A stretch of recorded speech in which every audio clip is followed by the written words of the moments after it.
the link to contact, make sure that working on that, inshallah. So we should be getting started any minute now, Idnillah. Again, for the delay and apologies for the inconvenience with the dropping signal. Subhanallah, I'm so sorry about that.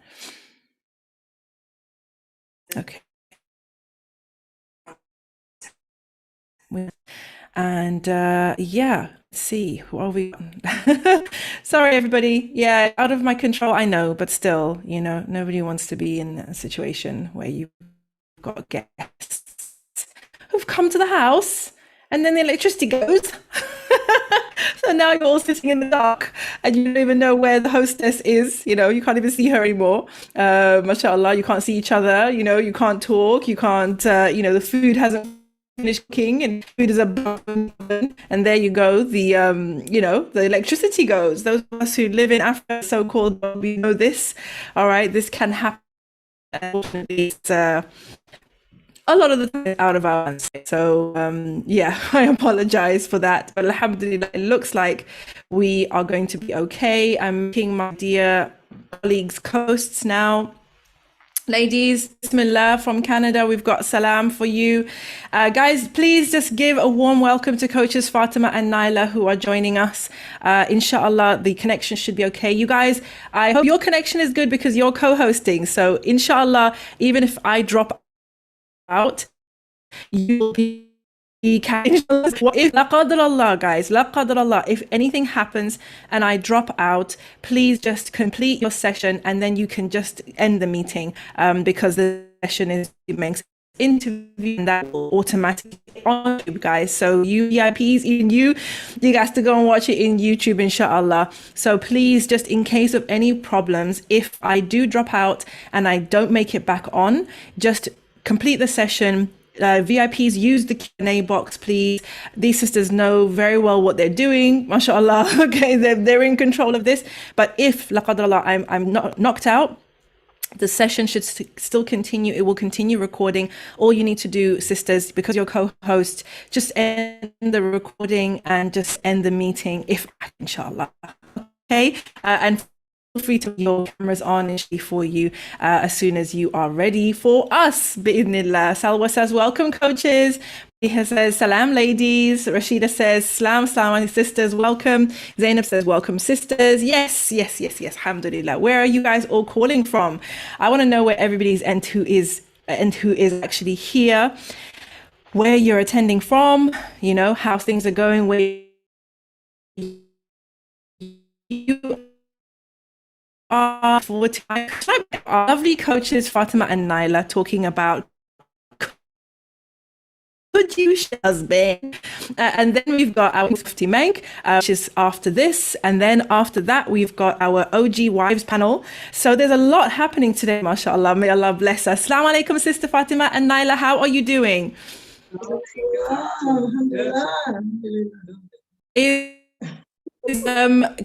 Is Coach Nazir still work the camera angles and stuff like that? Yeah. Boom, there he is. Can you on AV? Let's hear your sound so we can hear you loud and clear. Excellent. Can you hear you loud and clear? While watching. Oh, there you go. Kind of, sort of. Okay. Because I'm a liability. So what I said about if anything happens, please just stop recording when you're done and end the meeting, inshallah, after the Q&A session. Inshallah. I hope it happens, but if all right, guys, I'm gonna in the capable hands of coaches Fatimah and Nyla from Outstanding Personal Relationships. I will definitely be sharing the details of how to contact them in email after their talk, inshallah. But for now, I'm going to leave you in their capable hands. Sisters, could you share your husband, though? Take it away. Yeah, fine, sure. You can't see it later. Oh, no, that's the title. Yes, that's what we're talking about. Yes. The interesting thing is, Oh, for those who are not familiar, because we're not going to pretend like we think that everybody is familiar with who we are. Coach Nyla, Coach Fatimah, co-wives, co-founders of Outstanding Personal Relationships, as well as co-authors of the book Let's Talk Polygyny Uncensored. Period. Yes. So yes, and then helping relationships and marriages, Wives, and polygyny, yes, and monogamy, but definitely polygyny a lot because it doesn't get fair play. So we've done it for years. So yeah, that's about it. But that's the thing: can you share your husband? Which is, for those, pretty much, if not everybody, most of people know that polygyny is one man married to multiple, having multiple wives, married to multiple women, not dating multiple women, married to multiple women. And we're Muslim, so it stops at 4. So they keep multiplying wives. No, there's a cap. So yeah, we just wanted to say that for clarification, because we're absolutely pro morals. So we don't have additional husbands. We are not married to one another. Common denominator is our husband posted here. and that's where it ends. But yes, let's talk about, can we share our husbands? And sometimes we want to run from that question because that word sharing can be scary if you don't want to, and to put things in the proper perspective, you can do what you tell yourself you can, and you can do the things that you tell yourself you can't. So I found in my own personal experience, if I give myself permission to do something that is allowed for me, I'll do it. But then if I don't, right away, I'll kind of skate around and go, well, I don't have to deal with that right now. So I'm just going to act like it's not going to happen. And it's not here, because then I can deal with it better if I ignore it. Complete avoidance doesn't serve us. So when we run away from just the word share, the word polygyny, and your husband having more time with another wife, we don't want to say other women, because I've seen this thing thrown around where this cheating. What if he cheated? Or, what if you cheated on him like he cheated on you? We have to be very careful, especially as Muslims, using this terminology, because it is straight up from kufr. And we don't talk about this enough, accusing our co-wives of being the homewrecker, or the husband is the one that's the cheater. We have to be so careful, because I've seen Muslims use this. And they think it makes them look good to say it. They think it's accurate. They think it's facts. So they're just throwing it out there because they just want to, and they're hurting. I've had people use that in our case and said something. They say cheat, but they might as well have said that. And the ball was in my court in a particular conversation. And I had to really get very serious very quickly, because if you equate polygyny to cheating, or if you say your co-wife is an adulteress, or she's a homewrecker, and giving power to something that is haram for you to even say, you got to think about your character. You have to think about the protection of your family, and what is your end game, and being agreeable to someone that is saying, oh, it's cheating, or if you did that to him, if you cheated on him like he cheated on you. It really upsets me very deeply when I hear Muslims say this, and then they use it to teach and say, well, if you cheated on him, how would he feel? I'm like, what are you talking about? Here's the interesting thing: we share husbands anyway. The thing is that I think exactly, and you have to think about it. Okay, what are you? What is the issue? Is it the 8 hours out of the day as you probably spend with them? Maybe if he's a person that goes to work for 8 hours a day, we're not even talking about commuting. I'm talking about sleep. If he's sleeping 8 hours a day, or you're sleeping 8 hours a day, you have 24 hours in a day. So when it comes down to it, and then the interesting thing is, people will say, well, we do this, we do so much, and we have, we've done this together, and we've done that together, and, if he marries again, and it takes away all of this time away from me, and just things like that. And then you have to say, really look at it and say, okay, is it really? Because I've noticed in a number of instances where it actually adds the time because now he's more intentional about how he's spending the time at home. Sure. So to make sure, so he makes sure he's, being fair, being just, those type of things like that, with the things that he can control. So a lot of it comes with emotional intelligence. And if we are emotionally intelligent enough to handle our emotions, it's not a lot of times it gets put out there that he did this, he did this, or this is what happened, or whatever the case may be. And I know a lot of people don't like, to hold the mirror. We don't like hold the mirror up to ourselves when it looks as though, it's something that we may have to work on, some challenges we may have. But that's the only way we can get better. That's the only way we can grow. If we look and say, okay, wait, maybe it's how I'm handling it. Maybe it's how I'm reacting to it. Maybe it's how, maybe it's the narrative, the spin that I'm putting on it.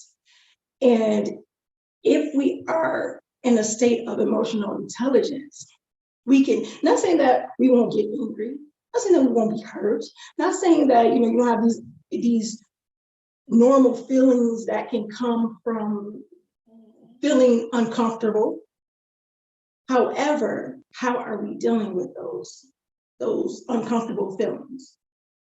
How are we looking at the situation? Are we looking at it in a narrow-minded way, where it's just me, I feel this way. It wasn't done the way I want it to be done, or I don't want it to be done at all.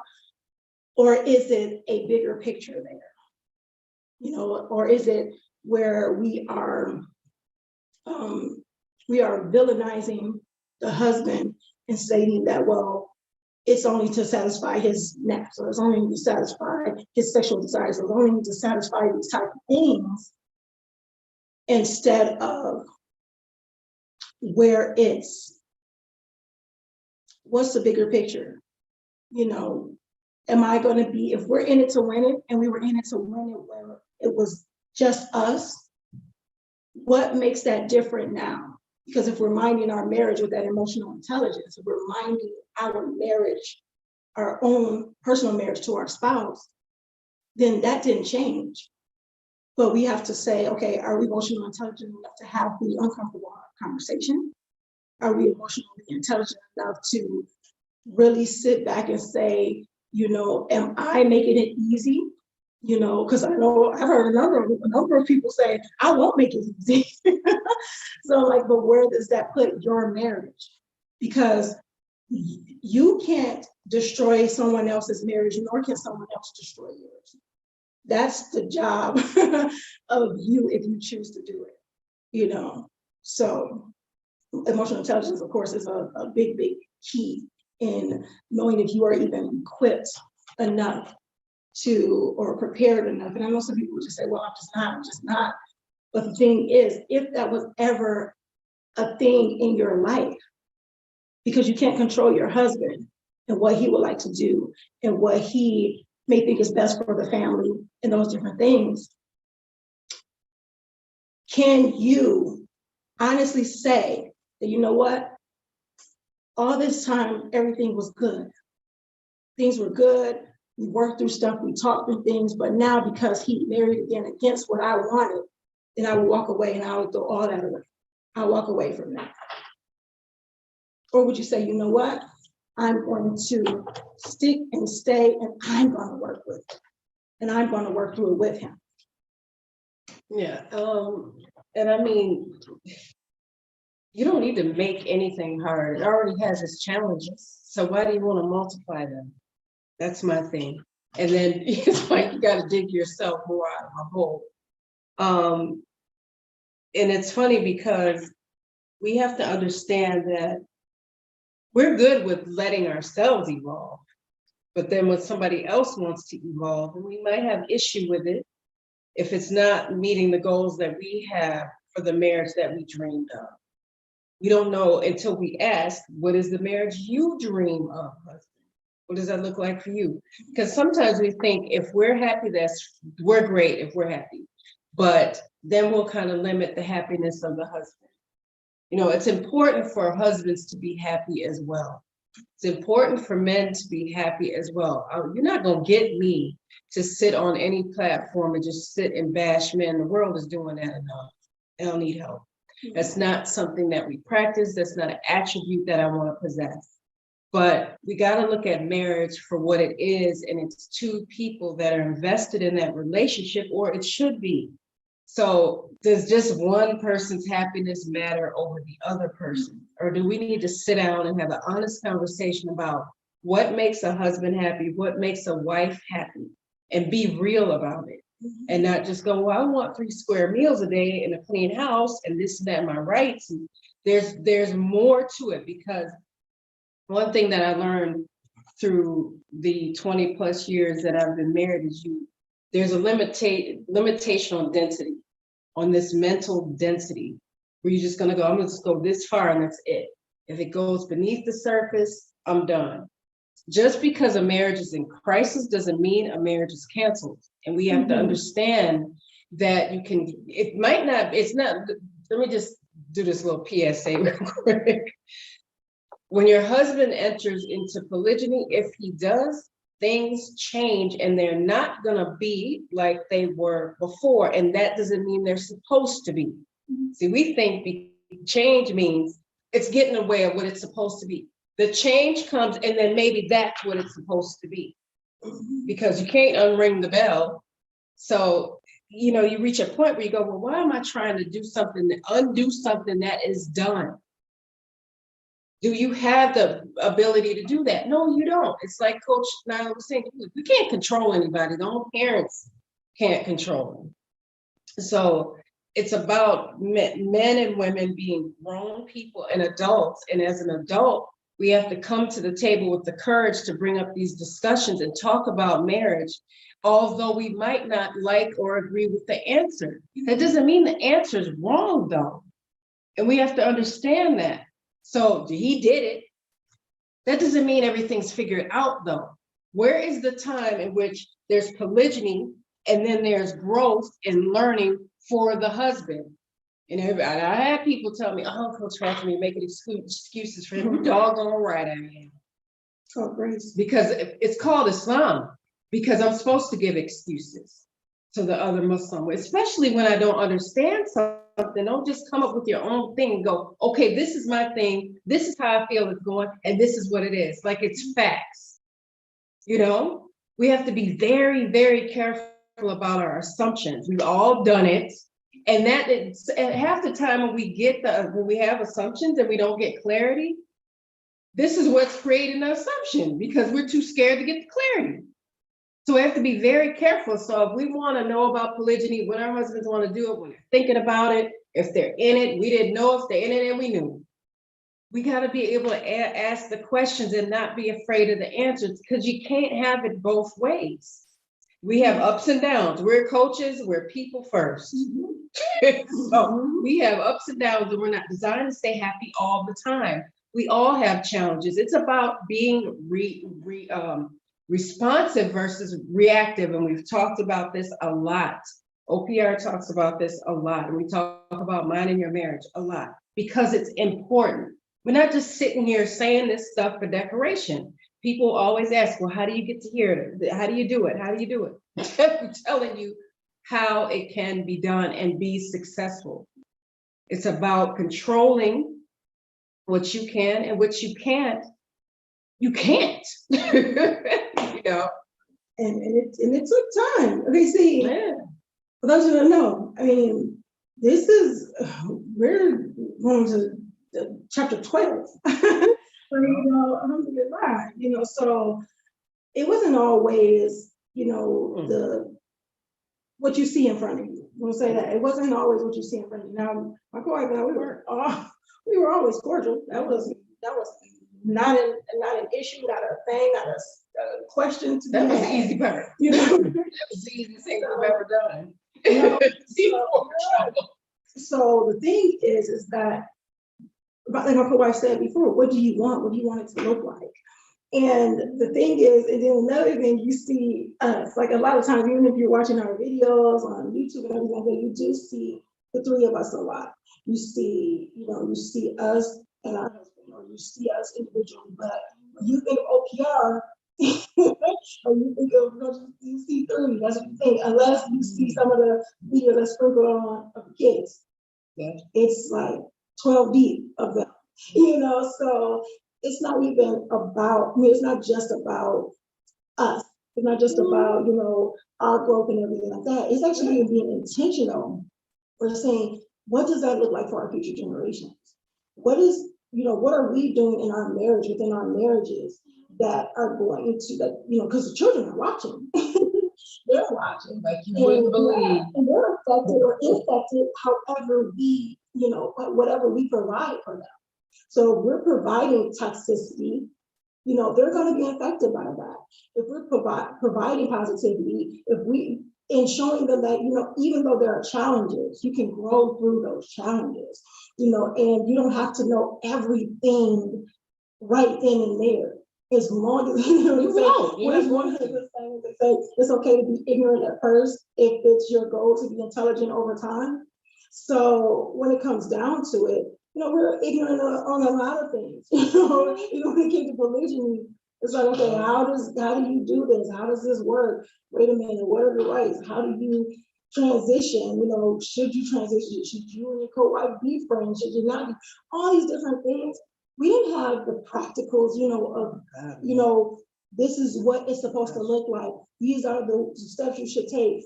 This is how you build and connect and, build bonds between, your co-wife or your bonus children, if you have any, or, how you mind your marriage, how you don't compare, those things weren't there. Mm-hmm. Those things weren't there. If they were hard to find. We'll just say that. If they were hard to find.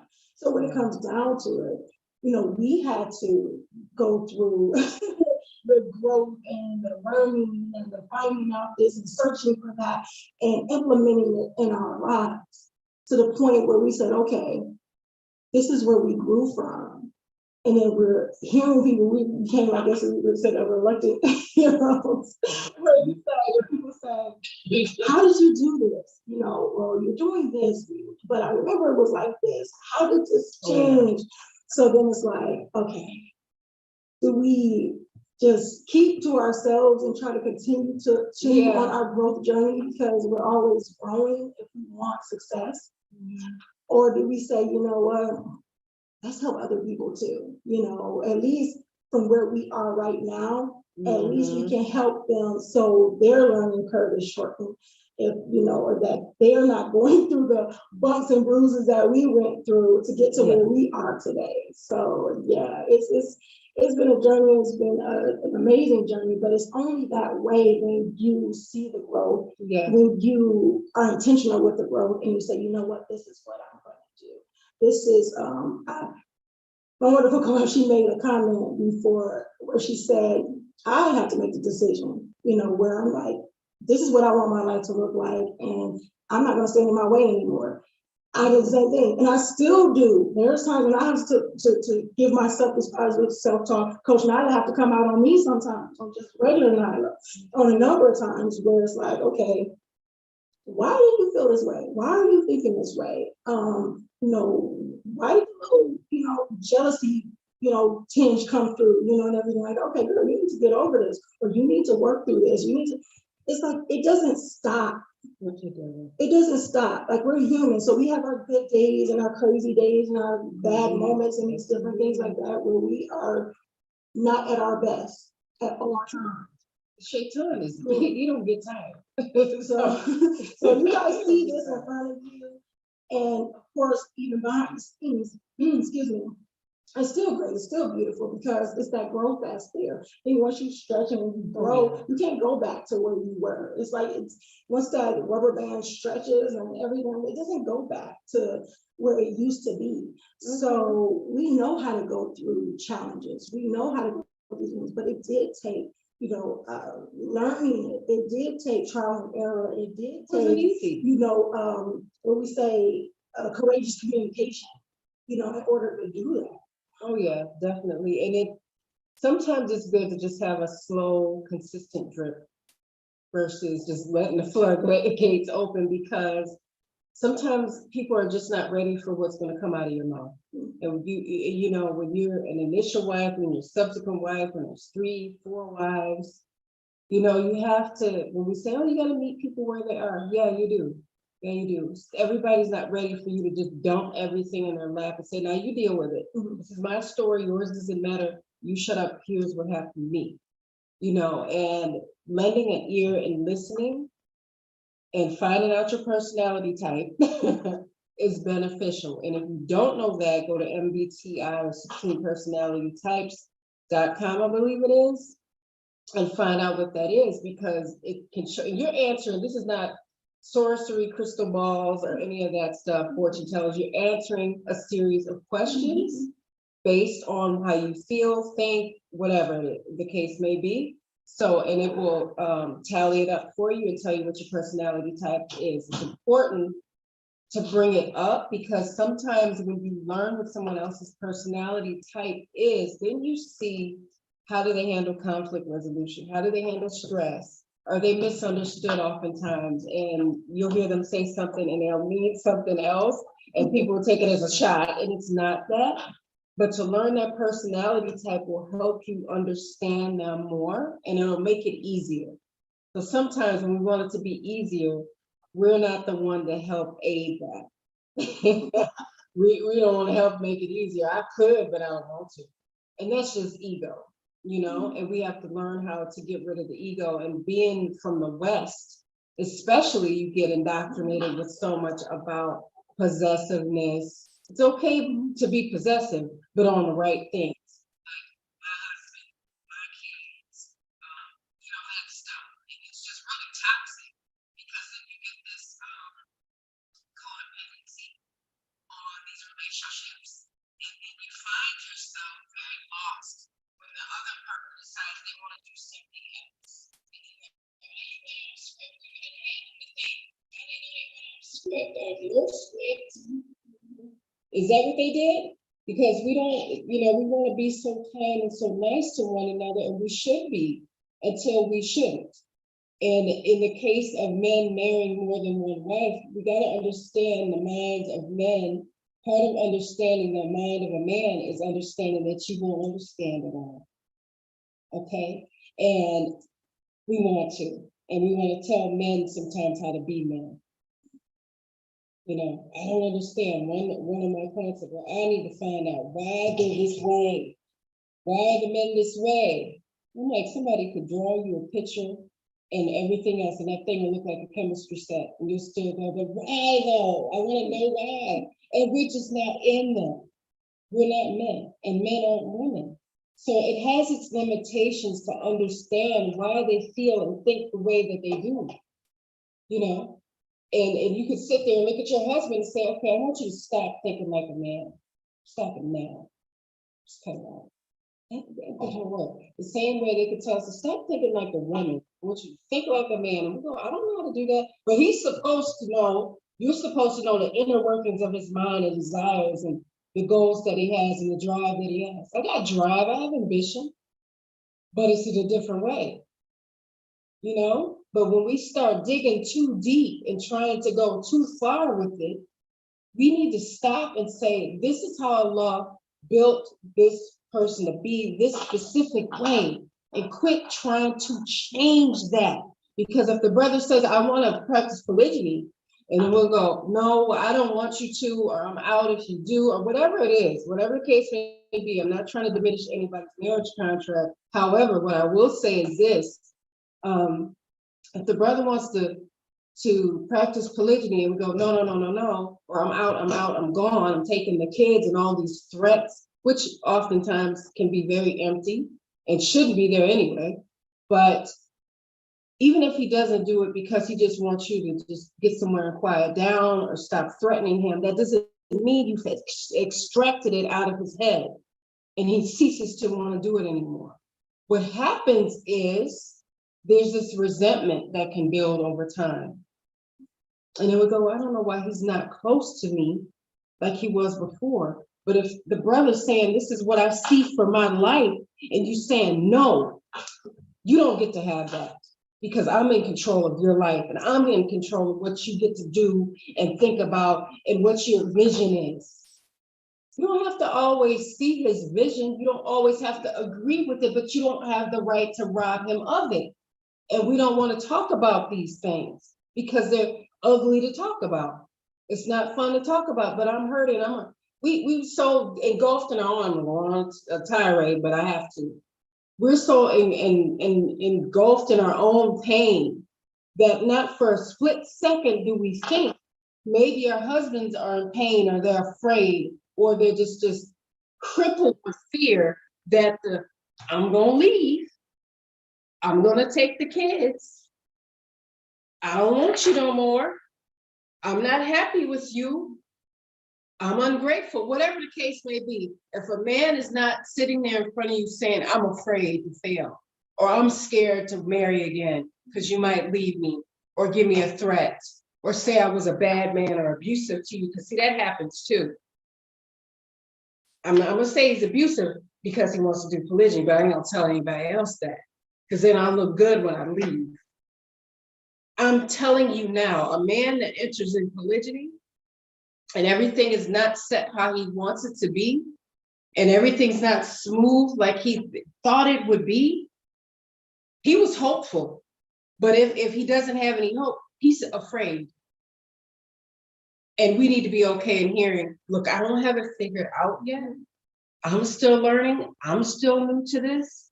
And let us be okay with the fact that they're still learning, not the, well, you did it, you better figure it out. That's your problem, not mine.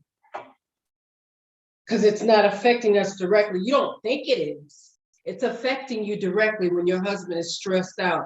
And if he fall over and have a heart attack or whatever, that's the qadar of Allah if he does. He won't leave a moment before he's supposed to. Or you're just making it easy on him. But complain. No. I'm not trying to be anybody's mother. I'm not. I'm trying to be a wife. And part of being a wife is being a friend.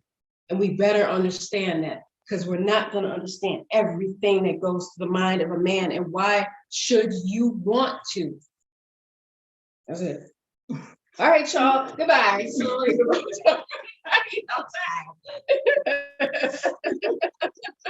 If y'all still with me. These aren't gonna always be easy. No. It's just not. Like, see, the interesting thing is this.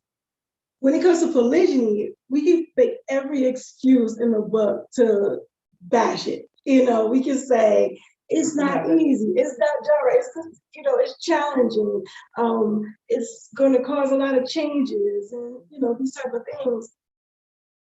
But what in our journey of life does not? You know what I mean? I'm saying, like, if you, you know, you went to school and you went to another grade, that's probably challenging, was challenging for you, but still did it and you grew and kept going. If you have kids, you went through a rough pregnancy, possibly, pregnancy, I'm just saying, you don't have to be rough, but I'm saying rough because you're kicking at you, moving, can't sleep, all that other stuff like that. So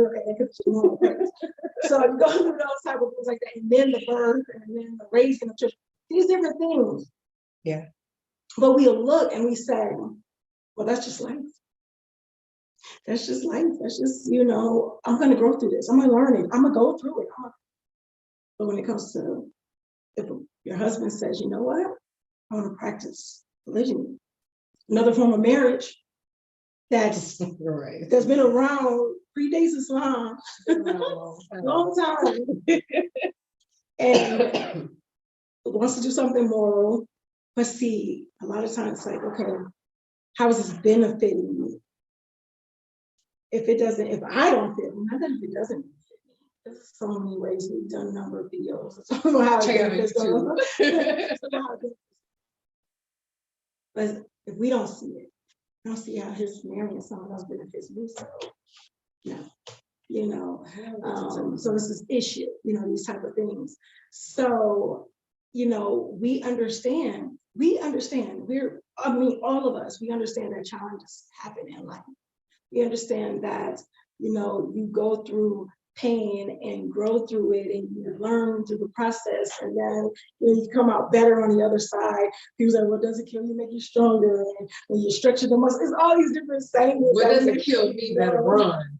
That's what it is. So it's these different things. But it's really, you know, it's a really interesting thing that we can give, quote unquote, I guess, excuses to every other thing in life, but a form of marriage that's actually allowed only because in our mind, or sometimes in our minds, that we feel that if I don't see the benefit in it for me, it's the amazing radio station that we love to listen to, what is it, WIIFM, what's in it for me? So, you know, what's in it for me? So if I don't feel it, I'm not with it.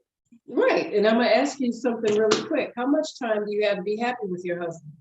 I want someone to answer how long you're gonna be married, how long is he gonna live, how long are you gonna live, how long do you have to do the work? Because if you can answer that for me, you built up different, and we know we all can. We can't answer that. So you don't have. The thing is, we think we possess time without saying we think that. So we think we got all this time to change, and he has all this time to learn, and we got all this time with our husband, and we got all this time to be mad and drag him for however long we want to, without thinking about the end of our existence, without thinking about death, because we won't care about none of this stuff. And we have to understand that we don't have time, we don't have all this time, and we don't have the privilege to sit up and not do our personal development work. And part of being in polygyny is it's the self-awareness. So let's get into some of the really difficult conversations, especially for, it could be, and I don't want people to say, well, this is an initial wife thing. No, it's not. Am I lacking in any area? Is this why he got married again? So you don't take one person and then try to make yourself feel better about the other person that you were in a marriage with prior to. So one marriage doesn't fix the other. So some people think, oh, well, he divorced this one so that he can bring this one in to fix this first marriage, or the second or the third marriage in our case, being practicing Muslims. That's not how that works. And then your husband, once he marries again, doesn't dump all the love for you out of his heart. And because that's what we think, oh, you don't love me anymore. Boom, quit loving me. Bam, done, nailed it. Say no more. It doesn't work like that, because we got to remember to not dehumanize our husbands when they marry again, or when they make a mistake. Not even just polygyny, when they just make a regular mistake. I don't care if it's money. I don't care if it's something with the kids. I don't care if it's he forgot to pick you up at whatever time and then he gets dragged for it for a few days. He's going to make mistakes. So, and we just don't operate that way. We always say it at OPR, you have one baby, you have another baby that you love for that first baby come out of your heart because here's a new baby.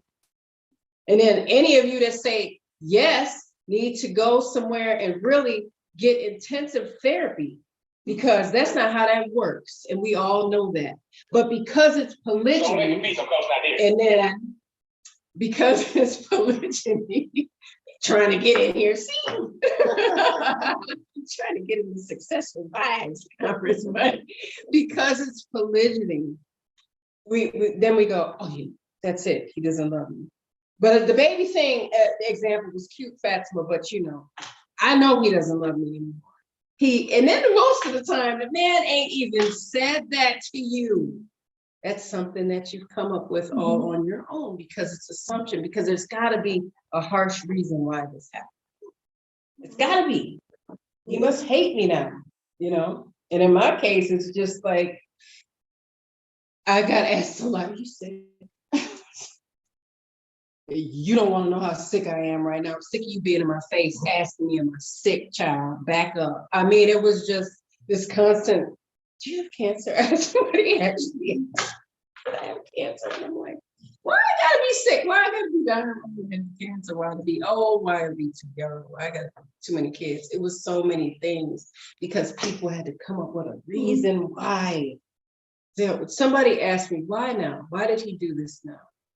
I said, that man over, 30, when you want him to do it. You let me know when you want him to do it. You want him to wait till he's, I don't know, 65 maybe?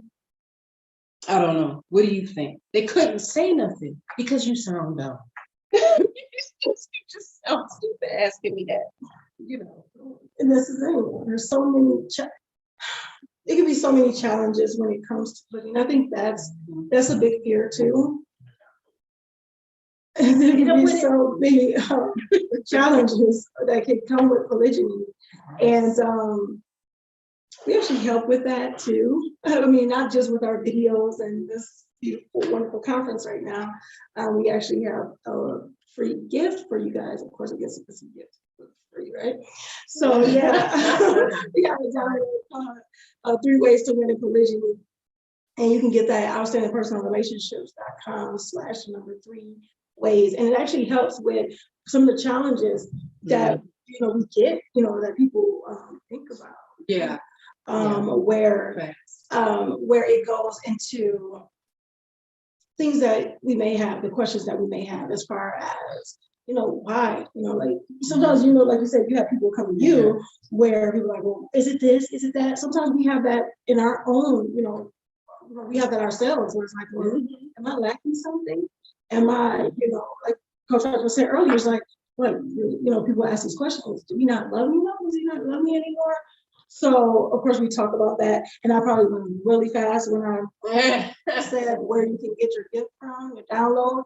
It's outstandingpersonalrelationships.com, our website /3 ways, the number 3 ways. And like I stated, we talk about emotional intelligence. And yes, we're putting it out there, so emotional intelligence, if I can speak. And it's like, okay, yeah, that sounds all fine and dandy, but what does that even mean? Because I feel like I'm pretty emotionally intelligent. I feel like I can handle my emotions. But then we think about how we handle certain things, like, oh man, I can handle it a whole lot better than that. And sometimes we say, well, how do I even handle it? And how do you even know that we are lacking a little bit in our emotional intelligence, in our journey or growth or whatever, emotional intelligence growth? When you think about kids, or think about our life, not even just kids, just think about our life. We're babies, and then we're got the infants, and then the toddlers, and the preschoolers, and you got the different stages, right? So there are a lot of times when we may find ourselves in a toddler stage when it comes to our emotions. I used to teach at a daycare years ago, and I taught toddlers. They were like 18 months, and I taught toddlers. And we had this thing on the board called the Toddler Creed. And it was like, if I want it, it's mine. If you had it first, it's mine. I take it, it's mine. If I don't want you to have it, it's mine. All this stuff is like, it's mine. But if I break it and I want you to have it, it's yours.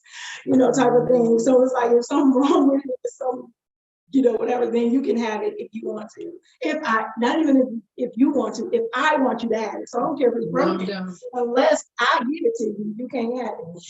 Type of thing. And I'm like, are we behaving like that in our marriage? Are we being toddlers in our marriage? Are we preschoolers where we're saying, okay, well, learn to share. Yeah. Words have power. Learn to use your words. These type of things like that. Not putting anybody down, because this was something that it took me decades to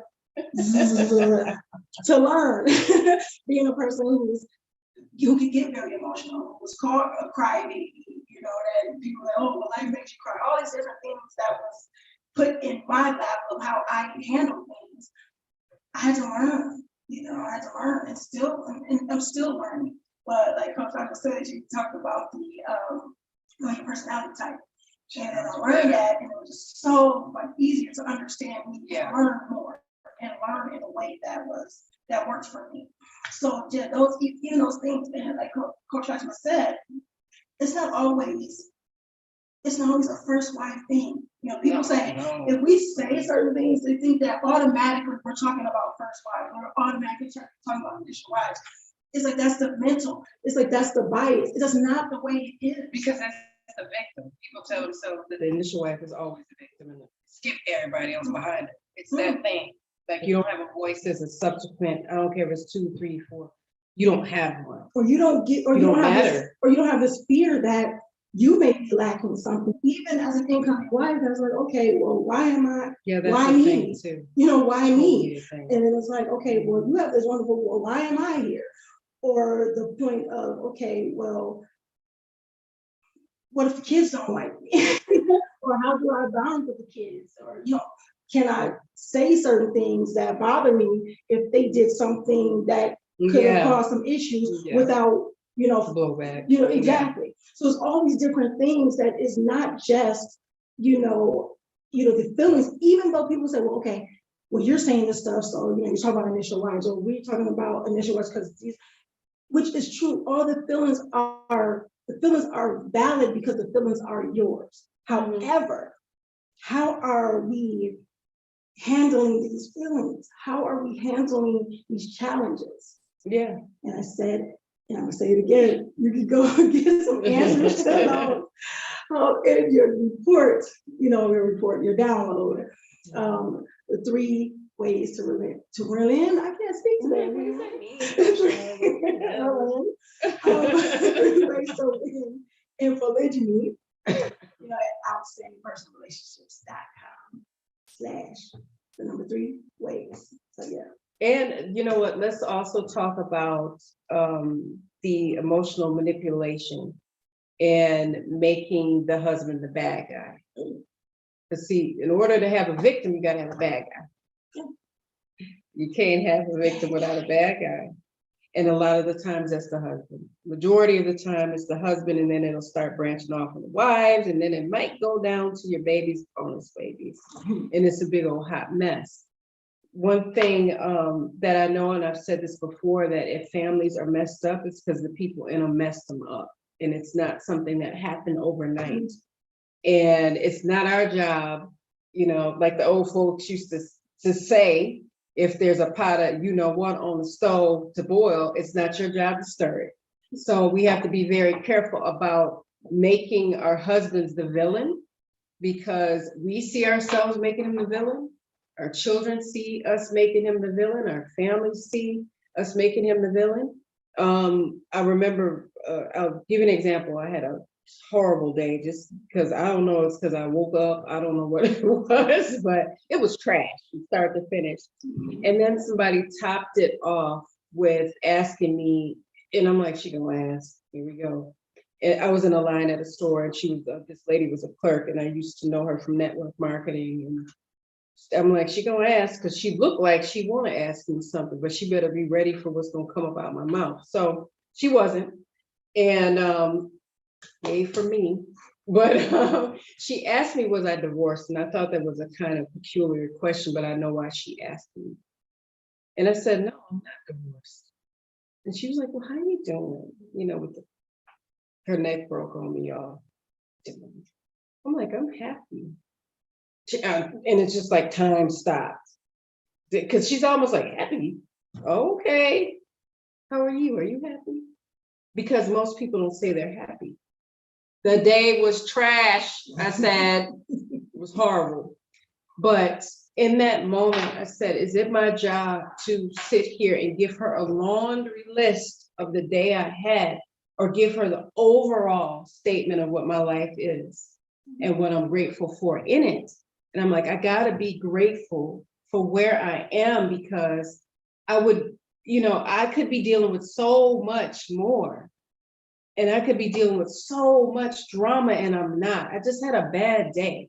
But it really wasn't anyone's fault. It was just one of them days where, the tire's flat and the stuff burned in the stove, and the kids is on my nerves, and it's raining, I'm in the snow, and here come this fool talking about, Because the thing is, she knew that Coach Nadir married again, and she just wanted to ask me, was I divorced because of it? Not how are you all doing? It was that comedian Don Rickles. For those of you that don't know who it is, Google it. The insult comedian, but he had prided himself on answering a question in a specific fashion. Anytime anyone asked him how he was doing, he said, "We are fine." He's talking about his wife and his daughter. He never said, "I'm fine." He said, because people are looking for me to say, "Oh, I'm fine, I'm great," because he's the great comedian. He was like, no, because these people matter too. So even if my family might be sick or whatever the case may be, I'm going to say, we're doing really good. Thank you for asking. We are, because people need to hear me say it, of course, because. And I shall remain the victim always. No, ma'am, not me. I think another thing too, and Coach Nyla knows this, people saying that the husband is absolutely inconsiderate because he considered polygyny, or he's in polygyny. He's just, he don't care about you. He has no feeling, he has no self-awareness. But like, I don't know what people think. I don't know what people think when men get married again. Do they think that the man does not think about his wife and his children? Like, how can you cut it off mentally? How can you cut off people that you loved for decades and created and go, I don't give a damn about any of y'all. I'm gonna marry her and forget this over here. And they'll say, well, men compartmentalize, so that's how they can just ignore your complete existence. They do to a certain degree. So stop acting like men just say, I don't care about what once was, I care about this new toy over here, like he's some dog that just got some, one of these little lap dogs that you just, oh, a new toy, forget the other toys. We're people, they're people. So to say, well, he's considering a lot more than you give him credit for, because you just don't marry somebody else and you're married to already have a wife and then go, I don't give a damn about this woman at all. Let her just roll in whatever it is that I do, and I'm gonna go over here and play with this new thing. Like, I have to think about, are we talking about Muslim men doing this? That matters, because whatever we tell ourselves about our spouses is what we're gonna lead with. So if we say our husbands are trash, he's gonna be trash in your mind, always. If we say he's a good man that's trying, he's gonna be a good man that's trying in your heart and your mind, always. If we say our co-wife's a home wrecker, she's gonna always be one, because that's what you keep saying. So when you start putting better stuff in your heart and in your mind, better things will happen. So I never went, I don't know, child, they ain't legally married anyway, and she really ain't white because I am. If somebody said, this, mind you, these are the years that I'm not speaking barely to anyone, and people coming up to me, well, did you get married again? But she's not his wife, though. Says who? Because I say she is, and my culture says she is. I said, no, she's his wife. Because they had me messed all the way up if they thought I was going to say something else. And Muslim sister to Muslim sister need to quit this crap of saying, well, that's his baby mama. They're not legally married. They are lawfully married. And we need to get in touch with terminology, spelling, reading comprehension if we don't understand the difference between those two words. Just because a room full of men that aren't Muslim decided that this is what marriage is supposed to look like, and it shouldn't deviate from that. We forget our Islam? Is that what we're doing? What's up with that? Because polygyny predates Islam. So we need to learn our history. We need to learn what Islam truly says about marriage and polygyny, and quit acting like it's something that it's not. When you act like your husband's cheated on you, you'll always look at him as a cheater. And your marriage is going to fail. I promise you that. Dealing with, I guess, a lot of emotional pain that comes, that it's interesting because I'm like, okay, emotional pain that comes with it. I'm like, does it really have to come with it? So, that's just me thinking, and we tend to do that. We tend to, if we are really trying to understand something, sometimes we sit and say, does it really have to be that way? So we have a number of things like, okay, yes, you see, my coworker and I, we do lives together. We do. We, we shop together. We've done Many a number of times. things. And we stated earlier, in the stream that it wasn't always like that, but we were always working. And we've always kept it real about that. Yeah, and the thing is, what we do here, and people ask us, do I have to be cordial with my coworker? Do I have to like my coworker? What if I don't want to even meet her? What if I don't want to have anything to do with her? And that's seriously, see, once again, what did I say? I just stated, I said, what if my coworker, da-da-da. But in our minds, if we're biased, we would say, that's the first wife thing. We're talking about first wives again. That's the, regardless of what order you came in, wife thing. Yeah. You have subsequent ones say, you know what? We got married. I just want to do my thing here. I don't even want to meet her. I just, you have first wives that do the same thing. However, why? Is there any other thing in your life, any place, anybody where if you saw them in the mall, or you walked down the street, or you were in class together, whether you were younger, or whether you're in college, or whatever the case may be, you say, you know what? I'm not going to get to know that person just because we're in the same class. I'm not going to get to know that person because she was eyeing the same shirt I was eyeing. I'm not going. You hear how that kind of sound. So my thing is, does that stop, or does that just is it automatic? You got to be sworn enemies and don't like each other because we're married to the same man. Now she's part of my family. Ooh, wait, hold on. She's part of my family. We're part of the same family. No, see, we don't want to look at that though. Sometimes we don't want to look at we're part of the same family. It's like she married my husband. So I don't want to get to know her. I don't want this, type of thing.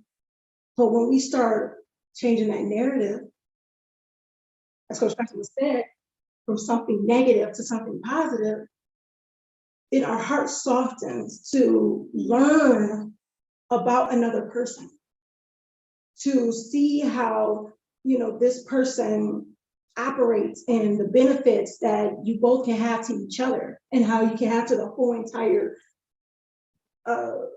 success of the family.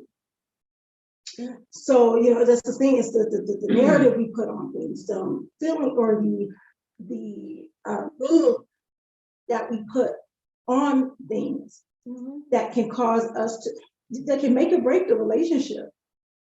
That could cause it to be a massive success or whatever the word, failure. Abysmal failure. So those type of things. And then it gets, as Coach Fatimah said, then it stuff trickles down to the children. Yeah. So it's like, okay, am I establishing my children's relationship with my co-wife? Am I sabotaging? And that's, that could also come from an incoming wife who has children already, or who don't have children already, and the husband and they have children. She has children with the husband. It's like, okay, well, these children are over here and these children are over there. House divided or fall. And then what? So are we looking at the bigger picture? Are we looking at legacy building? Or can we not see past our nose? Because the thing is that one of the reasons why I made a conscious decision to say that I needed to talk to Coach Nyla because I wanted my sons and my daughters to say, okay, especially my sons, they're so much younger than my daughters. What do I want them to see growing up? Dysfunction? Or do I want them to see a really healthy family? And do I want them to not feel as though society's going to dictate their raising to them because I'm not willing to participate in it? So it's a conscious effort to raise well-rounded children the best of our ability. This is what we're supposed to do. This is the sunnah. So when we run from it, am I really fulfilling my parental obligation to them by blocking their access to their brothers or their sisters? Because there's so much, the wives will get upset with each other and the kids don't get to see each other. In my world, the brother got to step in there and say, the husband, he's got to step in there and say, these children are siblings and they need to be seeing each other and having a bond, and not because you two can't get along. What in the world does that have to do with these kids? Nothing. I cannot, you know how many people I walk past, gave sponsors, I can't stand them. And I don't treat their children a certain kind of a way because I dislike them. And they've given me reason, because honey, if I don't like you, you gave me a good old reason why I don't like you. I generally like to talk to people and connect with people and make people laugh. But honey, when I feel as though something went wrong or it's blatant, like a really gross behavior, I'm done. But I'm not going to treat somebody's children in a bad way because of the parents. You know, so when we sit here and we go, okay, the wife is trash, I don't like her, I don't want to talk to her, and forget the kids, and then your kids don't get to connect with their siblings, you got to think about your character when you want to do something like that. Because I've seen so many sisters just resist the sibling connection because they don't get along. You know, we want to really guard against that. And then, you know, what I don't like having to go there, but I'm gonna go there. There's so many brothers that are trying to pick wives like daisies. I'll take this one, I'll take that one. And it's a predatory thing. So we know that sisters are out there being abused and being misused and mistreated, and brothers, you know, stalking their DMs and in their IG and all types of things. Where can I get me 2-for-1 wife? And how can I be in polygyny? I need my 2 wives to come. I need my 4 wives to come. What are you doing to get that done? Are you being more? What's happening? Are you attractive enough? Are you the man for the job? Because part of being a polygyny is having, like I was saying before, having self-awareness and being able to evaluate yourself without bias. And I don't see a ton of that happening. Playing with time, sisters looking for their husband, trying to figure out where he's at. They ain't seen him in a few days. I had a sister ask me, you see my husband at the register? Girl, I ain't looking for him. What you mean, have I seen him? Is he missing? And she's like, I just ain't seen him in a week. I can't. I don't know what to do. Well, I didn't get married to not see my spouse. That's one thing. I said, you need to have a hard conversation. Because you're in the same city. Down, the houses are all close. I don't know. I've not dealt with that, but I will tell you that's a problem. And it's something that can't continue. But it's this, you know, there's brothers that play with the time, that play with the money, that play with the women, and disappear and don't do what they're supposed to be doing. The kids don't see them. Bonus kids don't see them. They don't care about the bonus kids. They only care about their own kids through biology. I mean, there's so many different things, and that's another area that we have to talk about, is the abuses that are going on, all these atrocities that are going on within the poly community. I coached one of my very first clients. She, another sister was like, you need to talk to Fatimah because of it. And I went, a woman that had a special needs child in a wheelchair and boxes in the middle of her house. Her husband had went and left on a plane overseas and married a girl. She said, I had to find out about it on Facebook. we don't have nowhere to go. I don't know what to do. I didn't know he was leaving. I didn't know this. I didn't know that. I don't know if I'm being married. I don't know. And I'm like, boxes in the middle of an empty house on the floor, and you have a child in a wheelchair. And she's trying to figure out, does he care about her? I think he made it pretty clear and painfully obvious that he didn't. They got divorced, you know, but it took her a while to accept the fact that she had been abandoned. And because the community and the leadership in the community did not talk about it and did not help her, she just was there on the floor with a baby. And then other people that were not leadership in the community, but the true leaders, had to step in and help her. And she was like, I had to find out on Facebook, and I can't believe it, and this, that, and the third. So we want to talk about those things too. Of course, everything's not, you know, you're not gonna get perfection, so stop looking for it. That's number one. But we need to talk about, there is some abuses, and there's some brothers that are predators. Yeah. You know, I just want to collect women, and collect wives, and dump them and get a new one, and just keep that machine of dysfunction going. It's crazy.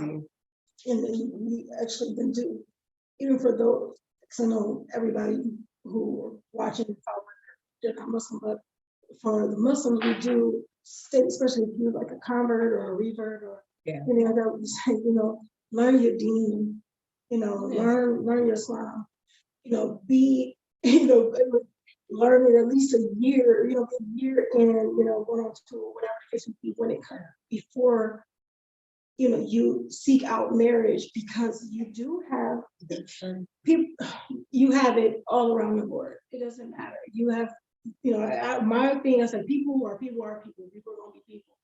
Yeah. So, you know, you would expect more and expect higher. However, you do have those instances, you know, and we as women still have to educate ourselves. We still have to, you know, still think about having winners on our winning team. You know, what are we actually looking for, you know, in a husband? You know, are we looking for a leader? You know, are we looking for that person that can protect and provide and, you know, exude personal power, you know, and that can just show that can demonstrate that, you know, that's working on being better at those things. You know, or it's just, okay, well, he looks nice, or I need to get married right now, or these type of things like that. We have to be careful with what we are putting out there within ourselves, as well as, you know, being that attractive person. And I'm not saying showing your skin and all this other stuff, I mean, being that attractive person where you are feminine, you know, you're kind, you are, you know, modest, you are, you know, you still are working on yourself, because when you get married, it's not just, okay, I get married and I sit back, eat bonbons, and you just take care of everything. You know, it's where you guys are working together to build your marriage, to build a legacy, to build these things. So are you preparing yourself for that as well? You know, so yeah, they're out there. But we aren't the damsel in distresses that need to be saved, but companionship is a beautiful thing. Legacy building, moral, you know, being moral and want to build this legacy. It's not just about us. You know, what do we want that stuff to look like? What do we want it to look like? So just being really aware, being self-aware, being careful, and knowing, you know, the bigger picture that we want, you know, for our marriages. You know, I think that's very important. I think also is one of the beautiful things is seeing a brother that has a solid relationship with Allah. Indeed. That's one of the most attractive, that is the most attractive thing that a man can possess. And a Muslim man can possess is a solid relationship with Allah, because if he cares about that relationship with his Lord, he's gonna care about the relationship with his wife or his wife's children. right? Because he's going to care about what Allah wants him to do. The best thing you can say to you is, I got to care about what Allah wants me to do. I can't just do what you want. Indeed. And I got to care about what he says I can do, you know, or practice, versus us putting these shackles on him, saying, you know, you can do all these things that Allah says you can do, but just not this part. I don't want you to. Be careful. You can't rob him of the right to practice polygyny, because his Lord says he can. Now that doesn't mean you just go all off and do how you want to. There's rules in place, and Allah in his perfection and his Rasul Sallallahu, we don't have to make it harder than it needs to be. We're adding so much to this and making it more complex and more difficult than it needs to be. But part of leadership and our husbands being good leaders or being attractive men is that they care about that relationship with their Lord. And they care about the relationship that they have with themselves. A lot of times we don't think men deserve to be happy or need rest or need a break or need time to themselves. They don't need self-care. How are they supposed to hold all this stuff together if they can't do anything for themselves? But we can have a self-care day, moment, vacation, or whatever the case may be.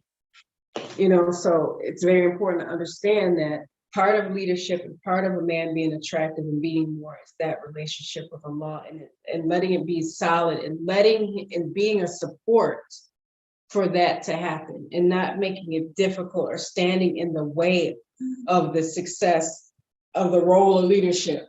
You know, you want your husband to win. Ask yourself that. You want him to win at marriage and polygyny, because a lot of people gonna say no. They're gonna say, nah, I want him to win in my marriage, but not in additional, and not in another marriage, an additional marriage. No. But what if he wants to win in both? Are you gonna make it difficult for him? Are you gonna make it easier for him? Not, you can't make it just easy and take it away. You know, he's got to go through his own challenges, and he needs time to learn without being a helicopter wife. You know. So that we are going to answer questions. So if you have any questions, make sure you put question marks before and after. This makes it a lot easier as we're scrolling through the comments to get your answers first. And just a quick announcement, we are doing a Thriving in Polygyny 2022 workshop tomorrow. So super excited about that. Make sure you go and get your free gift at outstandingpersonalrelationship.com/3ways, the number 3 ways, and you'll be signed up automatically. You'll be registered automatically for that workshop. So yeah, Dee, if you guys have any questions. If you're on Zoom, yes. If you have any questions, if you're on Zoom, put the question in the comment box, same way Coach Nyla was saying, with those question marks first, then the question, so we can see it very easily, please. If you're on Zoom, make sure you're putting it in the Q&A box. Yeah, the Q&A box. Boom. Bam. Okay, we have a question. The question. We'll read the question real quick, go. Yeah, it's not. It's cut Is off. that question right there? Yeah. All right. It says, I was looking to be married again as a second wife. However, I found it really challenging that he only called for a few minutes on his way to work now and then. Okay, now and then he preferred to text. He seemed not to have any time window between work and family. I respect both, but it just looked like he couldn't or wouldn't make actual time out for me. Was I tripping? So, yeah. I mean, if you find yourself not having time with him, then you're not having time with him.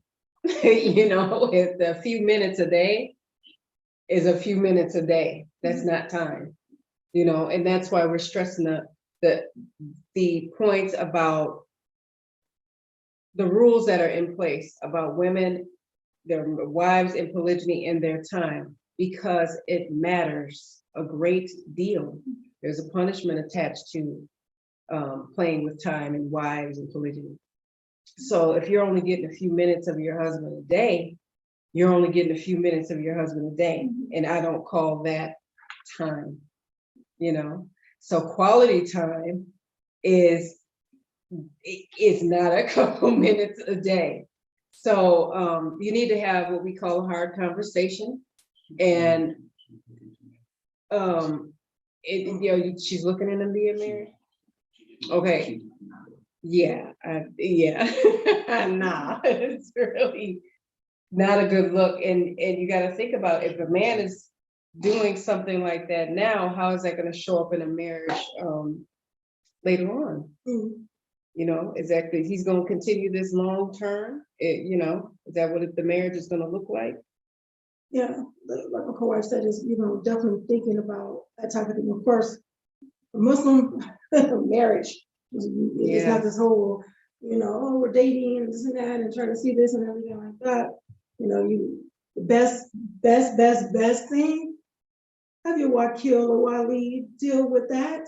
You know, game recognize, you know, good game recognize all games. So, you know, it's wise and there's wisdom behind that, you know, having a wakil or wali.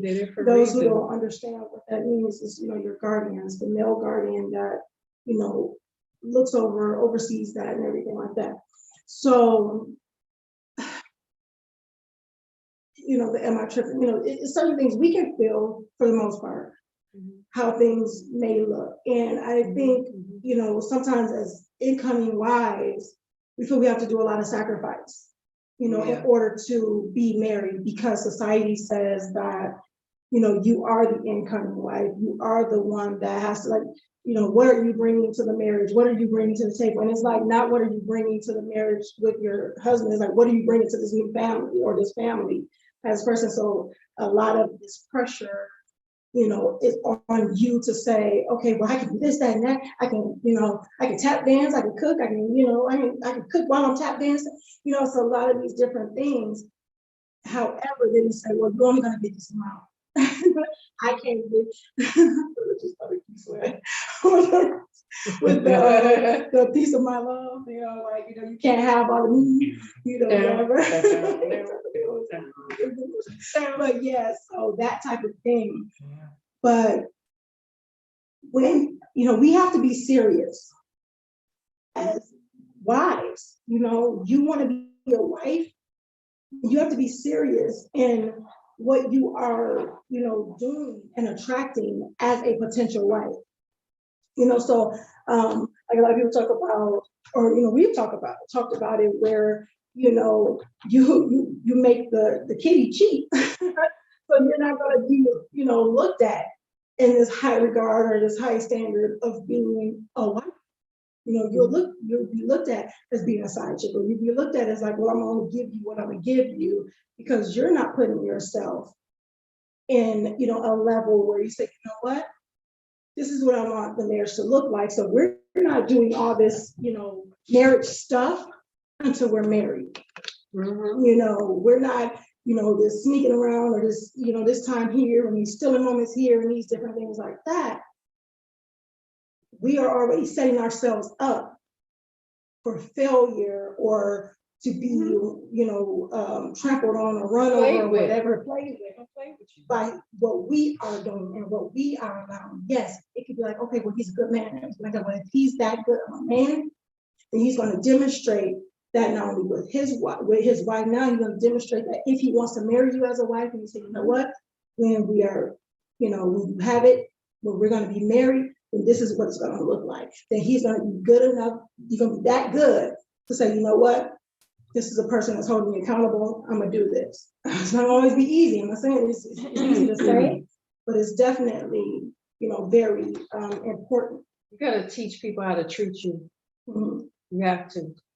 You know, they're only going to get away with what you allow them to. So, you know, you got to be stern and stand on it and be consistent with that. There's more questions. So just last week, the man I was looking to marry said his mom did not explicitly approve of his being married to another woman. Because she is rather ill, I am empathetic and would not even consider him stressing her. However, he has refused to be conclusive about the plans we initially had. I know I have switched off marriage plans, but I am so vexed that he has not deemed it fit to be categorical, I can't speak to that, that we are not happy. Thankfully, we are not even in the same country. Okay. I'm trying to see if that's actually a question. Yeah. That was like a, Is there a question in there? Okay. I don't think there's a question. yeah, I was trying to see.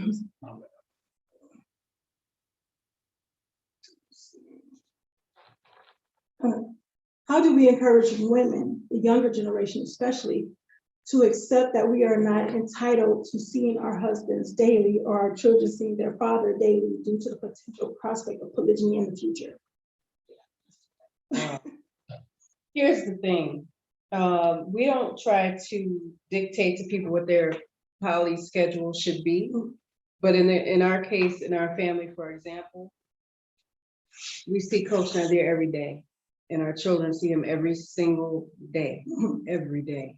Now, outside of travel and things like that, but and I like it because it's important, especially in our family. We've talked about this. There's no cookie cutter scheduling, but our children do understand that they have access to their father every single day. I don't care what house he's in, where he's at, and he'll come. And we see him when we need to see him. Everything is balanced out. We have access to him whenever we need it. Now, that doesn't mean we blow up the phone when he's at another house and it's not ours and just be annoying. We don't do that. We respect everybody's boundaries. We know the rules. We know the schedule. And that's important. So we're married and in a family where we want to see our children to see their father every day. And we want to see him every day as well. But it's just different timing. Here's the interesting thing too, in addition to that, okay, you have different professions where you're not seeing people every day. Right. So you have truck drivers, they can't see. However, the technology, when it comes to technology, you really can make a schedule and make a time to see. So you may not be physically in the same place. So that type of thing where say, how do we get them to understand or get them to say that, well, you're not going to see them every single day. That connection, you still connect. So being able to say, because I think sometimes it's this takeaway, and then people don't like that. And that's even when we got to think about, we still have those feelings even as children when it's like, okay, you took away something from me, you got to give me something. Give me something. So being able to say, okay, well, you may not be able to see me physically every single day, or you may not be able to even see me on the screen every single day, because you have people that are in the military, you have a lot of different stuff, right? But you say, okay, well, let's set a schedule, or let's do these things. And that shows care, that shows concern, it shows a thing. So being able to just have that conversation, the open conversation, sometimes even the uncomfortable conversation, to say, you know what, it may or may not be. So it's not set in stone, but it may not be, or it may or may not be. However, if it was this way, like if I couldn't see you every day, or if I couldn't, then we'll set out a schedule. We'll set out a schedule that we may speak this time, or we may, chat this time, or we'll video chat, whatever the case may be, but something where it's causing a connection. Sometimes when people, that's a fear. It's a fear of losing out. It's a fear of losing the connection. So finding a way to keep the connection, even if you're not seeing them every day, and also making that an important note, a note that's very important to say, you know what, we don't need to see each other every single day in order to connect. But when we do see each other, and when we do connect with each other, when we do bond, we need to keep that there. Just a quick example, you talked about traveling. Coach Nadir was traveling, and he was gone for a while, but he made it a point to speak to the kids he chat with the kids. He was with the family meetings that we do every week. He was International love. You know what I'm saying? The kids created pictures and did video for them. We shot them a video. You know, those type of things. It's about creating connection. So if you're going to take away something, it's, you know, we have to not put so much negative on, like, we're not going to be able to do this every year. We're saying quit leading what you can and talk about what you can. Lead with what we can do is da-da-da-da-da, not what we can't talk to him. Yeah. Because people he might not even say that. So don't tell me that what I can't do, tell me how I can do it. You know? Don't lead with the can. Just like with being Muslim and you raising your children, you don't lead with the haram, this is haram. You know, we always led with the halal, the thing, you know. This is what we can do. This is the fun we can. This is, instead of just making everything so rigid that they feel like they can't move. You have to do the same thing in polygyny. Don't make it so rigid where the child feels like, now I'm gonna say this real quick for clarification. The children have access to their father all the time, and we do too, but we have different timing and things as wives. So I don't call him at 3 a.m. on the night where he's not at our home. What you doing? I don't do that. But the children, if someone's sick or in labor or something like that, he comes. And whoever needs him more, so if I'm running around somewhere with half a head, then I might need a little bit more of him at the hospital than Coach Nyla does at home. So we're very conscious of that, and we're not selfish about having the same husband. Again, you know, again, it's emotional intelligence, and he's a father 100% of the time. He's our husband 100% of the time. Another question. I'm lost. Hold on, we're figuring that out. How does your husband split his time with the three of you? The three of you. Why? Where's she go? No, I got it. You in there? This is the third wife is in his bag, y'all. We ain't no third wife. So I think it's about his time, and then the three of us with him in the middle. Yeah, so how does he split his time? I mean, the way he does it is, you know, everybody does whatever, but it's 24 hours. You know, it's pretty, you know, easy. It's like not dusk to dawn or anything like that. But, especially when you're so close together, like we're literally like, you know, we're walking distance. We're neighbors. So yes, and it makes it easier for those of y'all that ask. We don't live in the same home, but we live in neighboring homes. Yes. So it works. It works for us because it's easier for the husband to go back and forth. It's easier for our children to be close as well. Okay. How can I remind my husband of my rights? The first one. How can an initial wife prepare herself for polygyny if and when my husband decides to marry again? Education, and you can do that through visiting Outstanding Personal Relationships /store for details on our coaching and counseling we all offered. And your husband can take counseling sessions with Coach Nadir, or coaching sessions with Coach Nadir.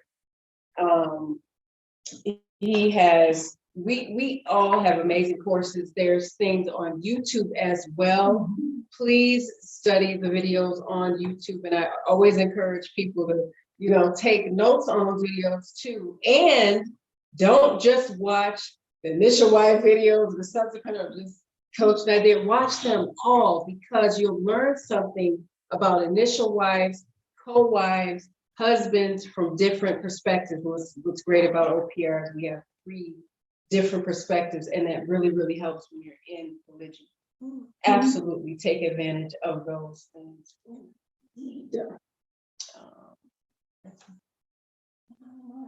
How can I remind my husband of my rights to be fairly given without giving up on his right to marry a third woman that he has been in a relationship with for a third weekend? Can you read that again? Hold on.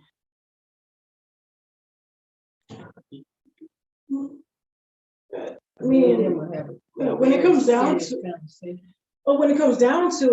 you're saying, okay, you've been out, his right to marry a third woman that he's been there for a third weekend. You know, we definitely have Quran and Sunnah. You know, Muslim Pleasant That's reminders. those are the best reminders, Yes. because we have to answer, we have to answer for what we do, at the end of it. And mind you guys, we're going through these and going through these questions, and of course we're being very mindful of time. So we're not gonna get, this blanket, it's gonna be like, oh, okay, yeah, I can take this answer and just run with it. Now I have everything. That's what you definitely get. Yeah, you definitely have to do the coaching, the training, whatever it is as far as personal development and everything like that. And it's gonna be a journey instead of a one size fits all type of thing. Do you ladies believe that because our religion allows for poly, women should expect it, even if the man they may be speaking with or already married to hasn't brought it up or say that they are not interested? Should they expect it, even if you definitely have the conversation. However, if he says he's not interested, here's the thing: you have the conversation.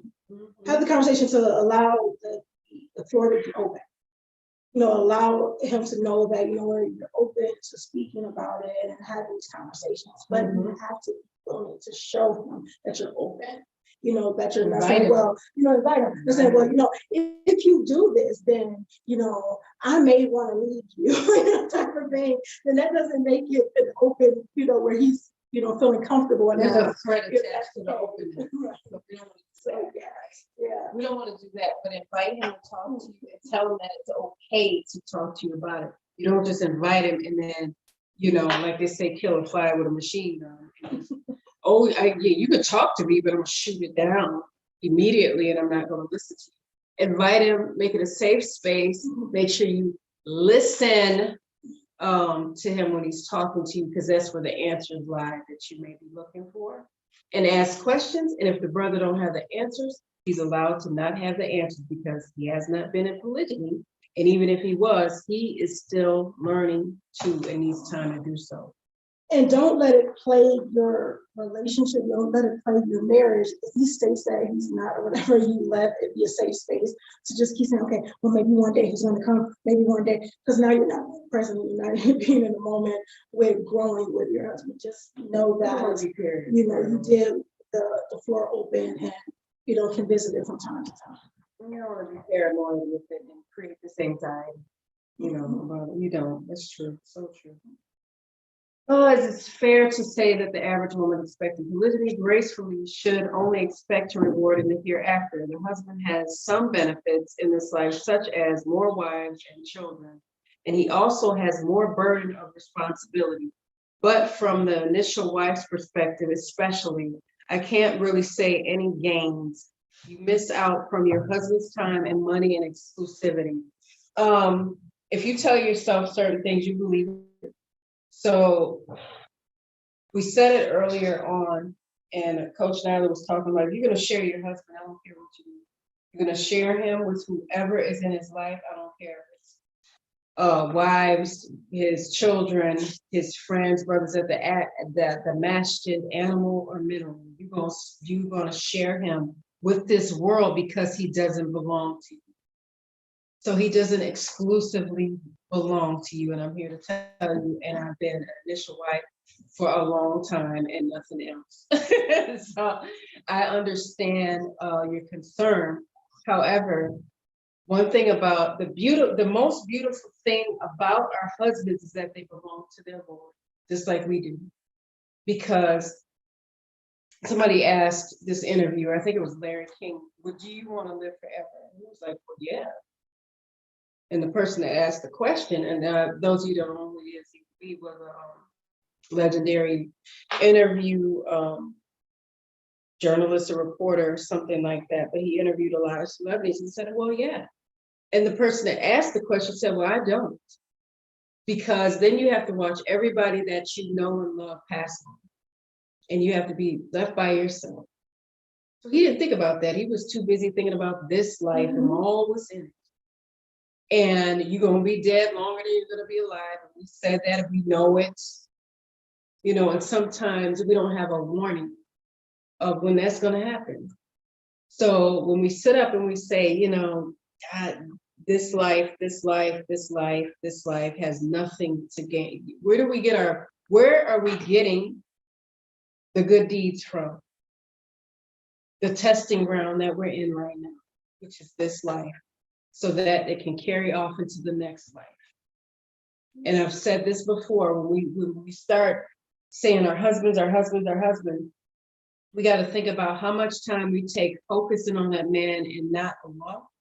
And when it becomes a situation where we are practicing or committing shirk, because our focus is there and a deep, passionate love is for the husband, and then we have nothing left for Allah. Yeah, I know I love him too, but let's talk about this husband. Let's talk about what he's doing. Let's focus on him. We have to not get wrapped up in the insanity of being married to this man and let him be the focal point of our lives versus our creator. We have to understand the magnitude and how we're crippling our iman when we sit up and wonder what our man is doing or the husband is doing. Then we start to create these fractures with the relationship with Allah, and then that happens. And then when we get to the point where we're in polygyny or we're being challenged by something that we didn't sign up for, then we go, what am I going to do now? And then people go, well, you need to start with dua. Yeah, I know, I made dua. I did that. That doesn't stop. It doesn't stop. One of my du'as that I made every single day was, Allah, please grant me understanding and knowledge of what's to come. And I didn't know what that was going to look like. I didn't know when that was going to happen. I'm like, it's going to happen. It's going to happen when you start doing something and taking action is when it's going to happen. It's not going to fall in your lap. So we got to love them, but we can't be so in love with them that it becomes, see, to possess love is a blessing, right? But to be possessive about love is toxic. So we're not supposed to possess our husbands to this point where he can't move. And he's not supposed to do that for us where we can't move, we can't grow. Possess a great love, great, that's awesome. But we can't take ownership of our husbands and our children, and they can't take ownership of us, because if they owned us, they could stop our death. I say it all the time. And I don't want that kind of power. You ain't gonna get it anyway if you wanted it. But we gotta really get out of this delusion, because a lot of this is delusion. We're living in an illusion, and we don't need to add delusion to it. It's not gonna serve us. We're going to wrap it up in a minute. Question? All right. Yeah, we have time restraints, people, yes. So we sorry we didn't get to all the questions. Yeah. However, we will be on the YouTube channel for a bit for our audience, so make sure you check it out. Also, we will be having our Thriving in Polygyny 2022 workshop tomorrow. So make sure you go to outstandingpersonalrelationships.com/3ways, the number 3 ways, WAYS. So you can download, get your download, your gift, and you will be registered for that event when you get your gift. So yes, we're going to give the audience a quick break before Mukti Meat comes on. So we're so excited about that, and you guys have a treat, some more treats of this. So yeah, make sure you download the gift, and we will see you guys a little later. All right. Make sure you guys are growing intentionally, loving fearlessly, and connecting on a higher level every single day. Assalamu alaikum.